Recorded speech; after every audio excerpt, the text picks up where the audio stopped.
Halo, apa kabar pemirsa TVR Parlemen dimanapun Anda berada, berjumpa lagi dalam program TVR 17 bersama saya Anggun Oktarini. Dan pemirsa, tepat pukul 17 waktu Indonesia Barat, kami akan hadirkan kepada Anda sejumlah informasi paling baru dan juga menarik seputar kinerja dan kegiatan DPR RI yang telah disajikan oleh redaksi TVR Parlemen. Dan pemirsa, TVR Parlemen inilah TVR 17 lengkapnya.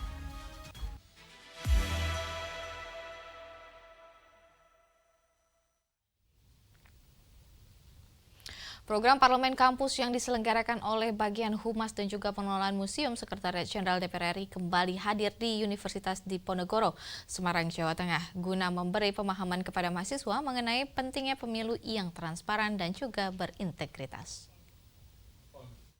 Program Parlemen Kampus yang diselenggarakan oleh Bagian Humas dan Pengelolaan Museum Sekretariat Jenderal DPR RI kembali hadir di Universitas Diponegoro, Semarang, Jawa Tengah. Kegiatan ini bertujuan memberi pemahaman kepada mahasiswa mengenai pentingnya pemilu yang transparan dan berintegritas. Sekretaris Jenderal DPR RI Indra Iskandar mengajak mahasiswa untuk terus mengembangkan daya pikir kritis serta memperdalam kepedulian terhadap politik Indonesia. Nah, di Undip ini Parlemen Kampus dilaksanakan karena Undip ini divisip tentu isu-isu yang berkaitan dengan tatanan politik. Nah, salah satunya adalah yang perlu dikritisi adalah undang-undang pemilu. Nah, saya kira ini ke depan berbagai isu-isu yang berkaitan dengan kepentingan publik kita juga akan diskusikan dengan berbagai forum dengan kampus-kampus untuk menjembatani suara-suara publik kepada DPR ya. Sementara itu, Dekan Fakultas Ilmu Sosial dan Politik Universitas Diponegoro, Teguh Yuwono menilai mahasiswa dapat memanfaatkan momen ini untuk menambah wawasan, sekaligus mengimplementasikan teori yang mereka dapatkan saat kuliah. Parlemen Kampus ini adalah salah satu andalan program yang dimiliki DPR dan berkaitan dengan kerjasama dengan kampus, berkolaborasi dengan kampus. Dan ini sangat bagus untuk mahasiswa, untuk akademisi, karena ini akan menjamin kolaborasi untuk memastikan bahwa generasi muda kita akan mampu nanti suatu saat menjadi pemimpin nasional. Jadi dengan Parlemen Kampus mereka belajar tidak hanya sekedar teori di dalam buku, teori dalam perpustakaan, tetapi belajar langsung dari para pelakunya. Dari Semarang, Jawa Tengah, Bima Okti, TVR Parlemen melaporkan. Sebanyak 34 kecamatan di Sukabumi, Jawa Barat mengalami bencana longsor, salah satunya Desa Mekarsari. Wakil Ketua DPR RI Cucun Ahmad Syamsur Dijal di sini berharap agar adanya pemulihan berupa trauma healing kepada para korban longsor. Sebanyak 34 kecamatan di Sukabumi, Jawa Barat mengalami bencana longsor. Salah satunya Desa Mekarsari. Wakil Ketua DPR RI Cucun Ahmad Syamsur Dijal mengunjungi dan memberikan bantuan langsung kepada korban bencana alam. Cucun mengatakan, sesuai hasil rapat pimpinan DPR RI pada penutupan paripurna masa sidang ke-9, DPR RI berduka cita atas kejadian bencana alam yang dialami warga Sukabumi 1 dan meninjau langsung ke lokasi untuk memastikan keselamatan dan kesehatan para korban. Cucun mengapresiasi stakeholder terkait telah bergerak cepat dalam penanganan longsor tersebut. Pimpinan semua sudah menyampaikan keprihatinan dan duka cita atas bencana banjir bandang, kemudian juga longsor yang terjadi di Sukabumi. Kemudian kita para pimpinan semua bicara harus ada segera yang menemui warga di sini dan memastikan seluruh kinerja perangkat kita, perangkat negara ini sudah berjalan. Alhamdulillah pas ke sini BNPB sudah ready melakukan tanggap darurat, Kemensos juga sudah hadir, Pak Dirjen sudah di setiap titik ada, dan ya tugas kami bagaimana pengawasan ini bisa berjalan sesuai dengan tugas fungsi masing-masing. Yang paling penting adalah bantuan tanggap darurat, terutama makanan, kemudian juga pakaian, tenda, sama terpal dengan kepentingan selimut. Cucun berharap agar ada pemulihan berupa trauma healing kepada para korban longsor dan warga segera mendapatkan hunian yang layak, khususnya untuk 72 KK dalam satu desa Mekarsari. Dari Sukabumi, Bani, TVR Parlemen melaporkan. Pemirsa, DPR RI dan juga pemerintah sepakat dan menyimpulkan bahwa kenaikan pajak pertambahan nilai menjadi 12% berlaku mulai di 1 Januari 2025 dengan penerapan yang selektif sehingga tidak menyulitkan rakyat. Setelah melakukan diskusi, DPR RI dan pemerintah sepakat dan menyimpulkan kenaikan pajak pertambahan nilai atau PPN menjadi 12% tetap berlaku mulai 1 Januari 2025. Namun penerapannya harus selektif sehingga tidak sampai menyulitkan rakyat. Wakil Ketua DPR RI Sufmi Dasko Ahmad mengatakan, kenaikan ini harus bersifat selektif, artinya kenaikan hanya untuk barang mewah termasuk rumah dan mobil mewah.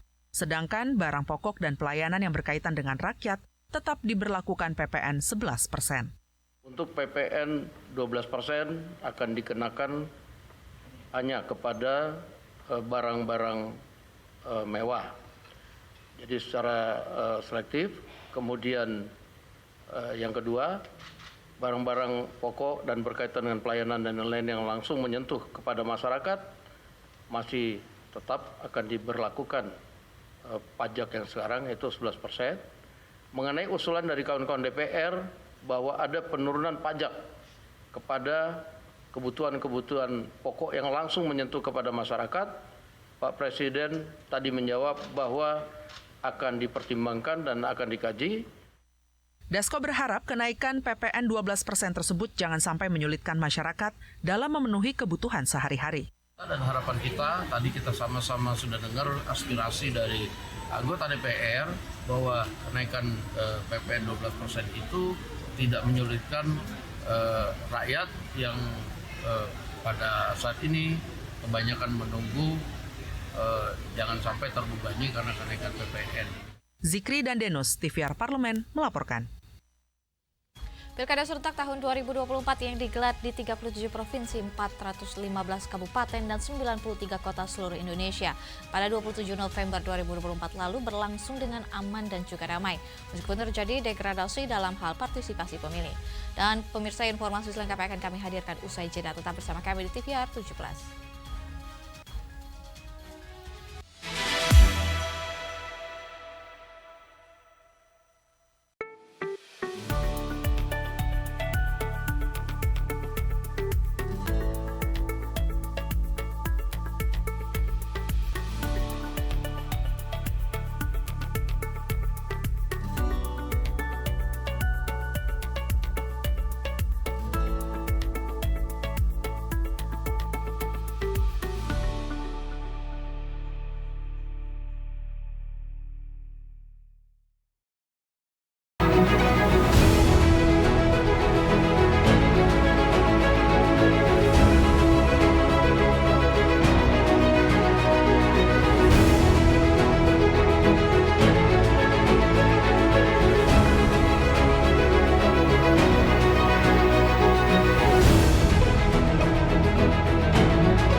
Ya pemirsa, masih di TVR 17, rendahnya partisipasi pemilihan pada pilkada menjadi kekhawatiran terhadap legitimasi pemerintah daerah yang terpilih.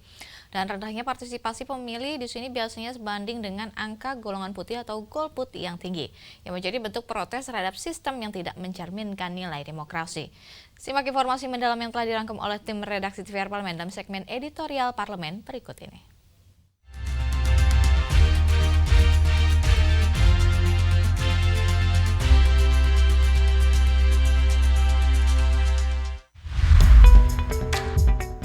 Pemungutan suara Pilkada serentak 2024 telah digelar pada 27 November 2024. Secara umum, Pilkada serentak 2024 berlangsung sukses dan aman.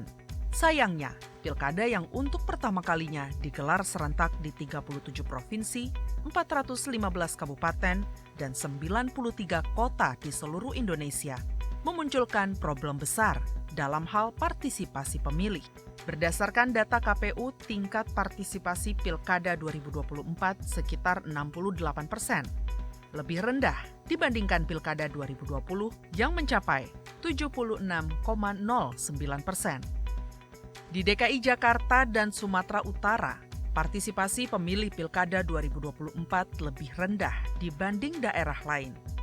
Bahkan, tingkat partisipasi pemilih di Jakarta disebut terendah sepanjang sejarah. Padahal, Jakarta masih menjadi barometer politik nasional. Rendahnya partisipasi pemilih pada pilkada menjadi kekhawatiran terhadap legitimasi pemerintah daerah yang terpilih. Fenomena rendahnya tingkat partisipasi pemilih juga mengundang pertanyaan tentang keterwakilan dalam proses demokrasi. Rendahnya partisipasi pemilih biasanya sebanding dengan angka golongan putih atau golput yang tinggi. Golput sering dikaitkan dengan ketidakpedulian masyarakat terhadap pemilihan. Namun, hasil pemantauan LSM Democracy and Electoral Empowerment Partnership atau DEEP Indonesia menunjukkan pemilih yang tidak hadir ke TPS pada Pilkada 2024 justru memiliki literasi dan kesadaran politik tinggi. Golput justru menjadi bentuk protes terhadap sistem yang tidak mencerminkan nilai demokrasi. Proses kandidasi atau pencalonan kepala daerah yang bersifat sentral dan program kerja kandidat yang tidak mampu mengolaborasi isu lokal menjadi faktor yang membuat pemilih, khususnya pemilih muda, enggan datang ke TPS. Faktor lain yang membuat partisipasi pemilih pada Pilkada serentak 2024 rendah adalah kejenuhan pemilih karena penyelenggaraan Pilkada masih di tahun yang sama dengan Pemilu Nasional 2024. Pada Komisi 2 DPR RI, Komisioner KPU menyebutkan penyelenggaraan pemilu dan pilkada yang berdekatan atau di tahun yang sama perlu menjadi evaluasi. Meski sosialisasi dan penyebarluasan informasi terkait pemungutan suara Pilkada serentak 2024 tidak berbeda dibandingkan Pilpres 2024, Komisioner KPU meminta perlu kerjasama dari seluruh pihak termasuk partai politik untuk menyosialisasikan penyelenggaraan pilkada. Faktor kejenuhan masyarakat karena pemilu dan pilkada diselenggarakan di tahun yang sama menjadi catatan Komisi 2 DPR RI agar tidak menimbulkan anomali-anomali seperti yang terjadi di beberapa daerah. Berdekatannya waktu pelaksanaan pemilu dan pilkada juga mempengaruhi kandidat. Keterbatasan kandidat kepala daerah dan durasi waktu kampanye kandidat yang singkat mengakibatkan para pemilih kurang tersosialisasi secara optimal. Adanya sejumlah persoalan dalam penyelenggaraan Pilkada serentak 2024 menurut Komisi 2 DPR RI perlu dilakukan evaluasi total. Hal itu dengan melakukan pembahasan revisi undang-undang terkait seperti Undang-Undang Pilkada dan Undang-Undang Pemilu. Apalagi Komisi 2 DPR RI sudah mengusulkan pembahasan tersebut dilakukan dengan metode Omnibus Law. Karena hampir 2 tahun kita bicara isu politik ya, dan puncaknya dengan keterpilihan presiden. Sehingga kemudian konsentrasi publik sudah fokus ke situ, hal-hal yang lebih kecil terkait dengan calon gubernur, bupati, wali kota menjadi kurang menarik. Kita akan melakukan evaluasi serius dan itu akan menjadi bahan Komisi 2 DPR RI untuk melakukan revisi terhadap Undang-Undang Pemilu dan Pilkada. Yang kami rencanakan kita akan membentuk Omnibus Law politik, di mana di dalamnya ada bab tentang pemilu, pilkada, ada bab tentang partai politik, tentang hukum acara pemilu, dan seterusnya.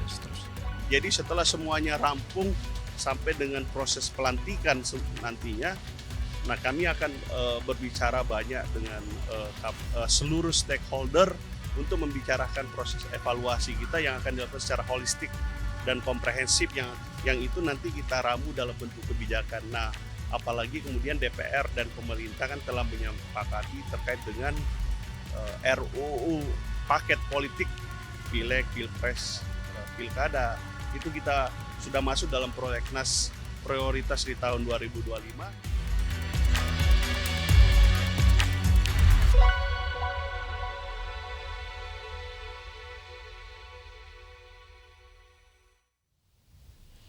Ya, pemirsa, Komisi 5 DPR RI di sini meminta pemerintah antisipasi adanya lonjakan kemacetan libur Nataru, dan kemacetan liburan Nataru ini mengingat pada akhir 2024 ini akan terjadi kenaikan lonjakan arus lalu lintas dibanding tahun sebelumnya.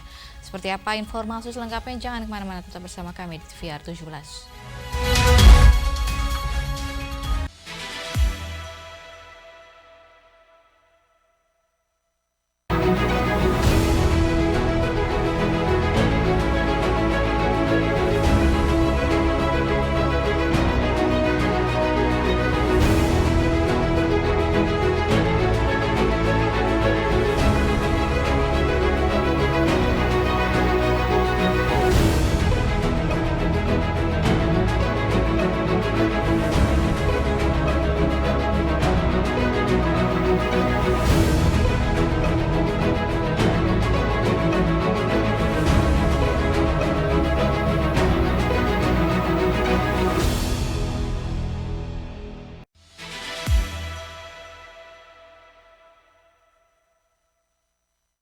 Masih di TVR 17 terkait lonjakan kemacetan pada libur Nataru. Bagaimana pengawasan Komisi 5 DPR RI terhadap kesiapan pemerintah dalam mengantisipasi lonjakan arus lalu lintas selama libur Nataru tahun ini.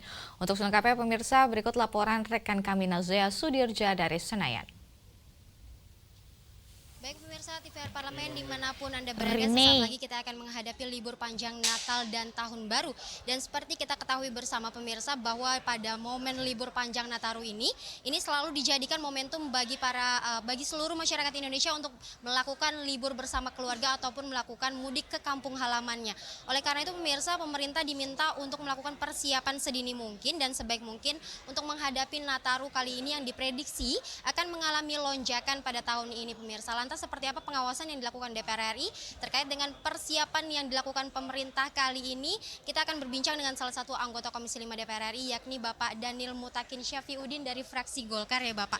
Pak, terkait dengan persiapan yang sudah dilakukan pemerintah untuk menghadapi Nataru kali ini dari Komisi 5 sendiri seperti apa nih Pak?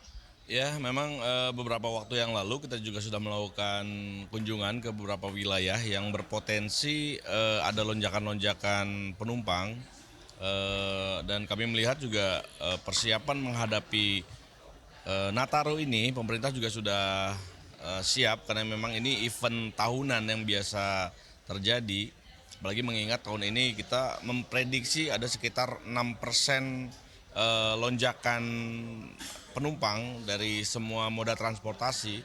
Jadi di wilayah itu juga kami melihat pemerintah juga sudah sangat siap untuk menghadapi proses libur Natal dan Tahun Baru. Nah ini kan ada rencana dari pemerintah untuk menurunkan tiket pesawat dan ini tentu akan mungkin akan mengundang niat masyarakat untuk berlibur ataupun pulang ke kampung halamannya. Nah ini untuk mengantisipasi lonjakan dari masyarakat sendiri seperti apa kalau dari Komisi 5 Pak? Ya yang pasti penambahan jam seperti tiket pesawat ya, berarti penambahan rute penerbangan juga disiapkan, kemudian hal-hal pendukung lainnya juga disiapkan. Saya yakin ketika harga tiket ini juga turun dan animo masyarakat juga tinggi untuk melakukan perjalanan, ya pemerintah kita juga harus siap-siap mengantisipasi hal itu. Dan kalau melihat persiapan yang dari beberapa kali kita kunjungan ke beberapa wilayah, ya rekan-rekan dari mitra kita juga sudah bisa mengantisipasi tentang lonjakan hal tersebut. Nah, terkait dengan penurunan tiket tadi nih Pak, ini apakah akan berdampak dengan fasilitas yang akan diberikan kepada masyarakat karena harga tiketnya turun, bukan malah harga normal, ini malah harga tiketnya turun. Ini apakah tidak ditakutkan akan berdampak kepada fasilitas ataupun pelayanan yang diberikan kepada masyarakat? Saya pikir ini tidak akan berpengaruh lah, karena ini kan bukti pemerintah hadir di wilayah ini. Pemerintah juga memahami tentang kondisi apa yang menjadi keinginan masyarakat. Jadi ya kami melihat juga tidak akan ada proses penurunan kualitas pelayanan bagi para penumpang yang akan melakukan perjalanan. Nah, terkait dengan libur Nataru yang selalu berada di akhir tahun ini ya kan, dan kita lihat bersama Pak bahwa pada akhir tahun kan seperti biasa cuacanya kan kurang baik, kurang mendukung, musim hujan ya kan, sering ada angin kencang. Nah ini kalau persiapan dari BMKG terkait dengan cuaca untuk kendaraan ataupun angkutan massal yang akan digunakan masyarakat seperti apa? Kita juga mengundang Basarnas dan juga BMKG tentang bagaimana potensi-potensi cuaca yang kemungkinan terjadi di dalam pelaksanaan proses libur panjang Nataru ini. Ya mungkin besok kita akan sampaikan, akan kita tanyakan ke BMKG, termasuk juga antisipasi. Kita tidak menginginkan ada hal-hal yang terjadi ya, tapi Basarnas juga kita persiapkan agar ketika ada hal-hal yang memang tidak kita inginkan itu terjadi, pihak-pihak terkait juga sudah siap untuk mengantisipasi hal-hal seperti itu. Terima kasih Pak atas waktunya. Ya baik pemirsa, itu tadi wawancara saya dengan Bapak Daniel Mutakin Syafiuddin terkait dengan persiapan menjelang libur panjang Natal dan Tahun Baru yang akan dilaksanakan sebentar lagi. Dan tadi memang disampaikan bahwa Komisi 5 masih terus melakukan pengawasan dan juga melakukan diskusi dengan mitra terkait untuk melihat bagaimana sejauh apa persiapan yang dilakukan pemerintah dalam menghadapi Nataru kali ini. Dan tadi juga disampaikan bahwa terkait dengan penurunan tiket pesawat yang direncanakan oleh pemerintah, Komisi 5 akan akan mengawasi dan juga memastikan bahwa penurunan tiket tidak akan berdampak pada pelayanan ataupun kualitas yang diberikan kepada masyarakat. Dan disampaikan juga bahwa pada libur Nataru kali ini masyarakat tetap berhati-hati dan bersiaga juga mempersiapkan diri untuk mempersiapkan libur panjang dan Natal dan Tahun Baru kali ini. Sekian dari saya pemirsa, saya Nazia Sudirja kembali ke studio.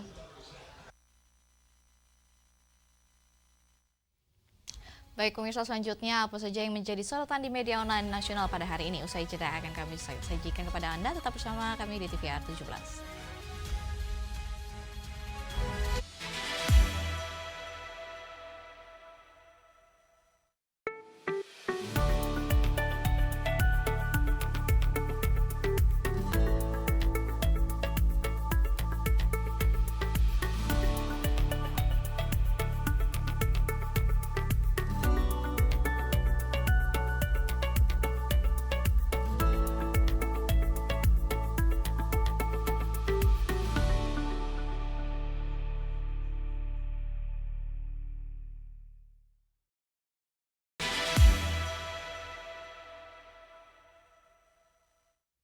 Kembali bersama kami di TVR 17. Dan pemirsa, kali ini kita memasuki segmen media online nasional. Dan mari kita simak isu apa saja yang menjadi sorotan media serta tanggapan dari sejumlah anggota Dewan. Bersama rekan kami Rini Reski.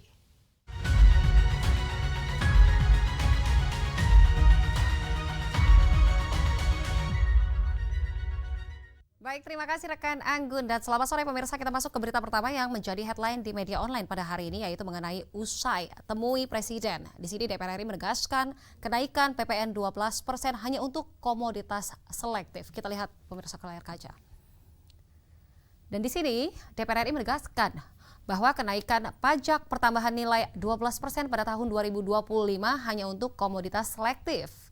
Dan juga pemirsa, tentunya hal itu ditegaskan DPR RI usai menemui Presiden Republik Indonesia yaitu Prabowo Subianto dalam rangka membahas polemik kenaikan PPN. Di sini Wakil Ketua DPR RI yaitu Sufmi Dasko Ahmad menyebutkan penerapan PPN 12% akan berjalan sesuai ketentuan undang-undang yang berlaku, yakni mulai 1 Januari 2025. Yang hanya diterapkan untuk komoditas, baik yang berasal dari dalam negeri maupun komoditas impor yang terkategori barang mewah. Pemirsa, tentunya pada momen yang sama di sini Ketua Komisi 11 DPR RI yaitu Muhammad Misbahun menyebutkan bahwa DPR RI juga memastikan mekanisme penerapan PPN 12% tidak akan menyasar komoditas yang berkaitan langsung dengan kebutuhan pokok masyarakat, layanan kesehatan, layanan pendidikan maupun layanan pemerintah bagi masyarakat lainnya, sehingga tidak akan memberatkan masyarakat. Kita beralih ke berita selanjutnya yang juga menjadi headline di media online, yaitu DPR RI menegaskan bantuan korban bencana di Sukabumi jangan sampai terlambat. Kita lihat kembali. Di sini Wakil Ketua DPR RI, Koordinator Bidang Kesejahteraan Rakyat yaitu Cucun Ahmad Samsurizal meminta pemerintah bekerja sama dengan Badan Nasional Penanggulangan Bencana untuk memastikan bantuan kepada korban bencana alam di Kabupaten Sukabumi, Jawa Barat dapat tersalurkan dengan baik. Selain itu, selama masa tanggap darurat, semua stakeholder terkait diingatkan untuk memiliki respon cepat. Sebagaimana diketahui nih pemirsa, Kabupaten Sukabumi dilanda bencana alam berupa banjir dan juga longsor pada hingga 4 November kemarin. Berdasarkan data Badan Penanggulangan Bencana Daerah Jawa Barat, tercatat 114 kejadian bencana melanda 29 kecamatan di Sukabumi hanya dalam kurun waktu 2 hari. Dan selain menyebabkan jatuhnya korban dan juga kerusakan infrastruktur, rentetan bencana alam di Sukabumi memaksa 238 warga mengungsi. Sementara 230 jiwa lainnya berada dalam ancaman bencana susulan. Baik, itu tadi pemirsa headline di media online pada hari ini yang saya sampaikan terkait dengan usai temui Presiden. DPR RI menegaskan kenaikan PPN 12% hanya untuk komoditas selektif yang berlaku mulai 1 Januari. Serta DPR RI yang menegaskan bantuan korban bencana di Sukabumi jangan sampai terlambat. Sekian dari saya Rini Reski, kembali ke rekan Anggun. Terima kasih, selamat sore.